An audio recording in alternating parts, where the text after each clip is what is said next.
Eretz Israel and Avraham Shira. When I learned the first piece of Zohar that we're going to look at tonight, the first time, I couldn't believe it. Here in the holy books of Rabbi Shimon Bar Yochai, there's a story about Pharaoh, the Pharaoh of Avraham Avinu, that it like made my eyes pop out. And then I said, why? Why am I surprised? Why is it surprising that the king of a nation of the occult, with practicing every type of occult practice that you can imagine, would have pornography made for himself personally, privately, by his own artists? Well, that's what happens. And when you see it inside, it makes perfect sense. So we're going to look at this and talk about it a little bit, and hopefully you get some, well, we're looking for strength. We always learn Zohar for the love of Hashem, for the love of Torah, for the strength of our mission and our goal and our job here in this world. And I think hopefully we can find some of that here too. So it's written, we're in Parshat Ve'era of the Zohar Kadosh. Ketiv yir'u ota sarei Paro, v'halalu et ota el Paro, v'tikach isha beit Paro. Well, the ministers of Pharaoh saw Sarah before Pharaoh did, and they praised her to him. And so they took her, the woman, to the house of Pharaoh. Now, the idea of a nation and a nation's leader and his people taking women for their own pleasure is not a new idea at all. As you know, we had the whole beauty contest of Achashverosh in Persia. You know, we had the Romans who would expropriate women the night before their wedding to a Jew, and so were the Greeks. So this idea is not new anywhere in human history, unfortunately. Because there's this, well, let's call it the right of kings. I wouldn't say it's the divine right of kings. But this is the way the world operates, unfortunately, and that's why we're here. We're here to change these things, to elevate this race. Okay, because taking somebody's wife is not a pretty thing. And this piece of Torah comes for us to ask questions. The Dorashah. In other words, when the Zohar tells us that, it's not coming to give us theoretical or structural kabbalah or secrets of God's name per se. It's coming to make us think and respond. The Talat Paro Hava, and there were three Paros actually in the main thrust of Jewish history. The Pharaoh of Abraham, when Abraham went down to Egypt. The Pharaoh of Yosef, that took Yosef out of prison and then, well, it chased after him. But Yosef turned out to be the man who saved the Western world at that time. And then, of course, the third Pharaoh was the Pharaoh of Moses, who raised Pharaoh as a stepson in his own house and then, well, put out a murder warrant for his arrest. And so these three Pharaohs are connected, clearly. And that's a Shira unto itself, but we're going to focus tonight on this. And one of these Pharaohs at that time, Yosef and Moshe, right? He repeats what we just said. Now, he tells us that what we're going to learn is only about the first Pharaoh.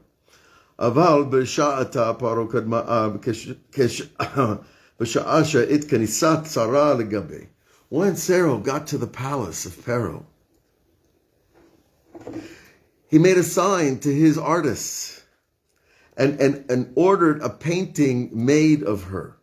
Tziru hahu diokna. I want her image drawn. They didn't have cameras, but they had artists. Al arse bekotala. And I want it on the wall of my bedroom.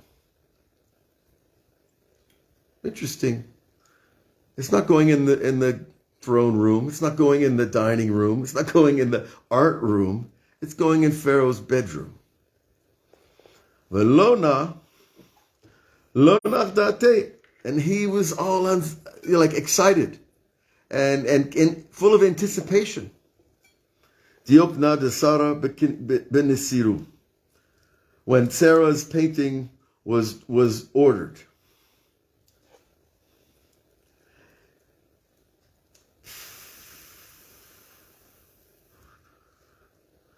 And it says, until he got the painting, he wasn't at rest. So, this is a big deal for him. You meet Rembrandt and you want a painting. So Pharaoh, the king, who else in the nation has the money and the time and the power to demand a picture of anybody else? Who else?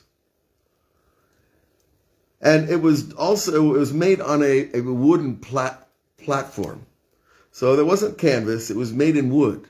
So either it was drawn in wood or it was engraved.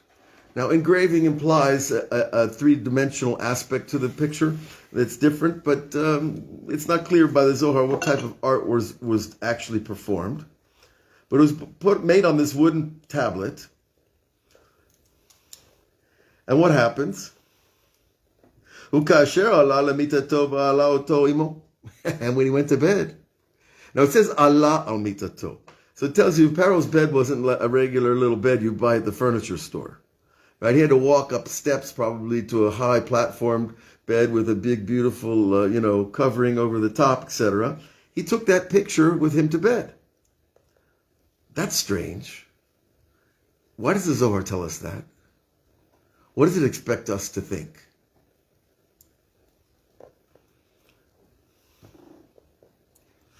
And so, but Kol melech sheba acharav, and every king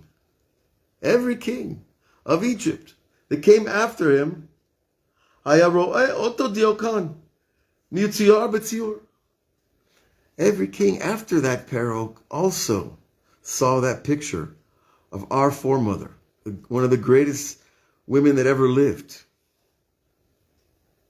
on his wall. Vayu nichnasim lefanav mebudachim.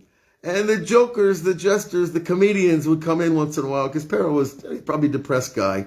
He was dealing with demons and a lot of negative stuff. Another Zohar says he used to bathe in blood, which is a strictly occultic practice in order to marshal the power of life in blood, which is a sick thing, of course, but, people are desperate, especially when you're king of Egypt, especially when everybody else is also dabbling in the occult arts.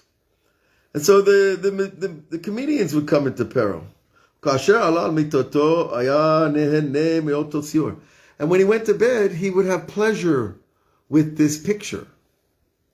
Now, my wife is an artist. Baruch Hashem, you see behind me, that's one of her original oil paintings. You see Moses with the tablets and the people down in the valley. It's a beautiful thing. And, the world is filled with beautiful paintings. Well, who takes them to bed? And because of this, the Zohar jumps to the conclusion, Pharaoh was stricken by the plagues first, more than his ministers and more than the regular people of Egypt. Because, the whole story of the 10 plagues is, it took a year to work itself out. Every plague was approximately a month before the next plague showed up. And so Pharaoh got hit first. And the Zohar says, because of this. Now, why? Come and see. And this is what's written in the sleeping, the bedroom, and on your bed. And then afterwards only to the house of your servants. And unto your people. And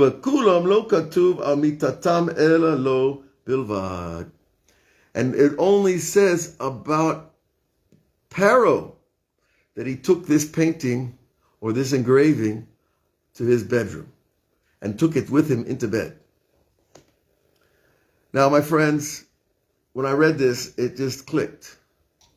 I said, well, what's he doing and why does the Zohar keep telling us about the bed? And it even passed it on to the next king and the next king. Rather, I think it's a deep, deep Torah about the nature of kings, number one. They feel they have infinite power. They can kidnap a woman, the wife of Avraham Avinu. He thought she was a cousin, a sister, I think was the story, right? A sister. It wasn't a cousin. She was actually his niece. But, so we give a little bit of, room for judging favorably Pharaoh because he thought it was, Avram's sister, so he could easily take her to the palace. But then to get the picture made and to sleep with the picture, I think you could fill in the blanks of what we're talking about here. And when I read it, I understood something very interesting.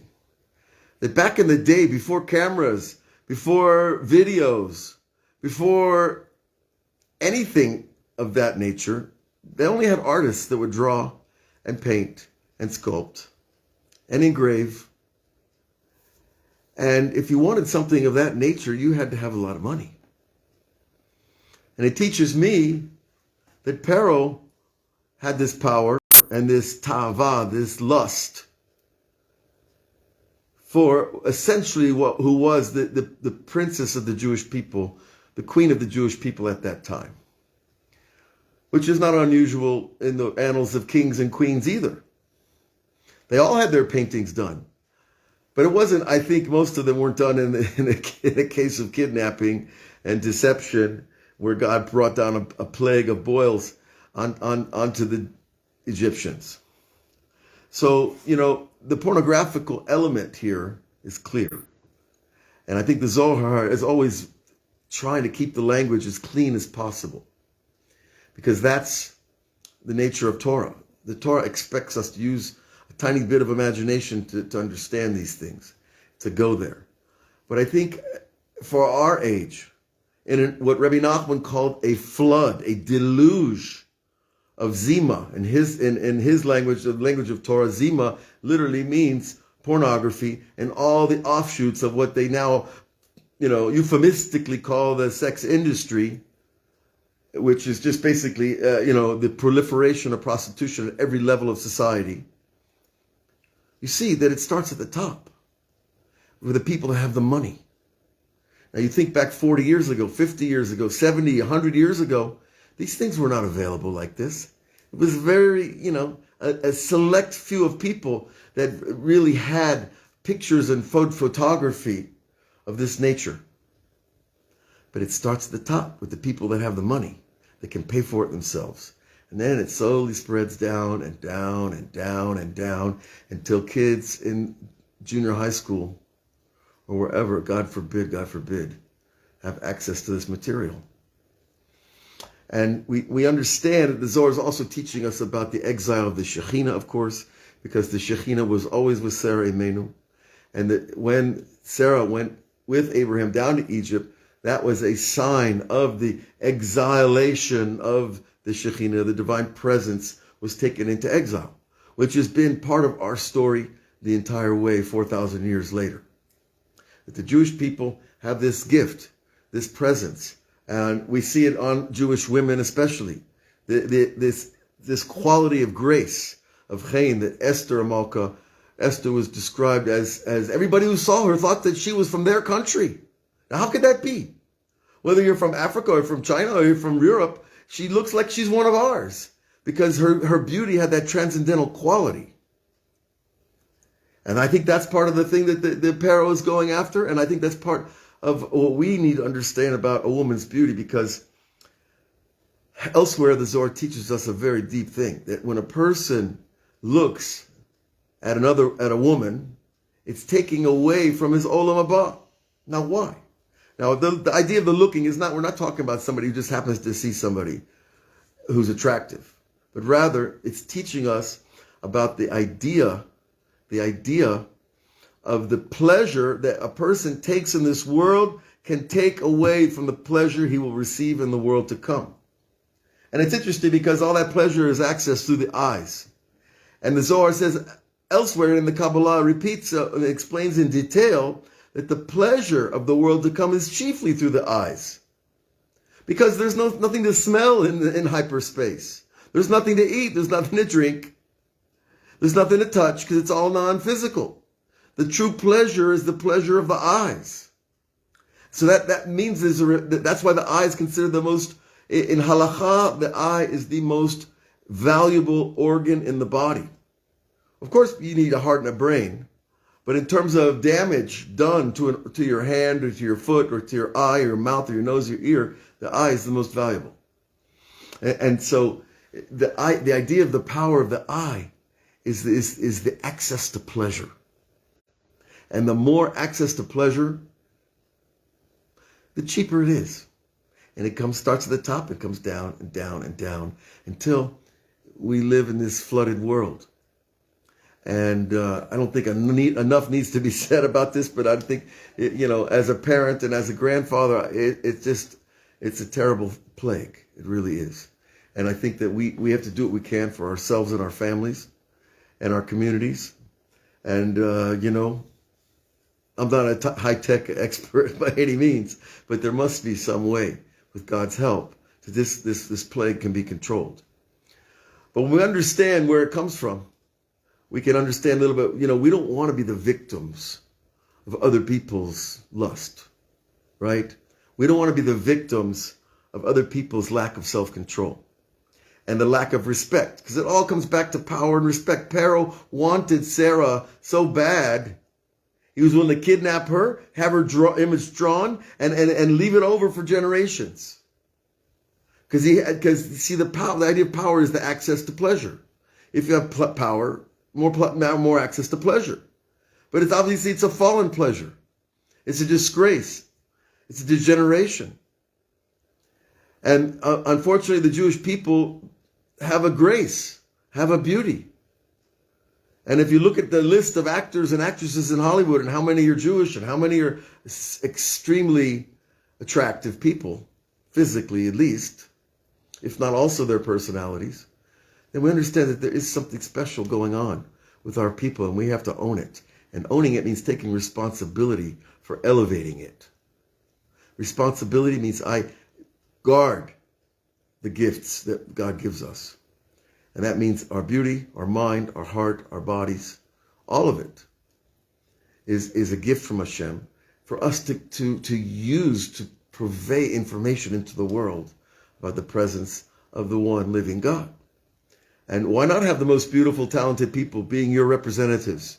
That's what he chose us for. But there's a huge responsibility, because if we're taken down below our level, the world will be sure to make us aware of it very quickly. Hashem Yishmor. God should protect us from those temptations. So anyways, for this week, I think we said enough about Pharaoh, his private life.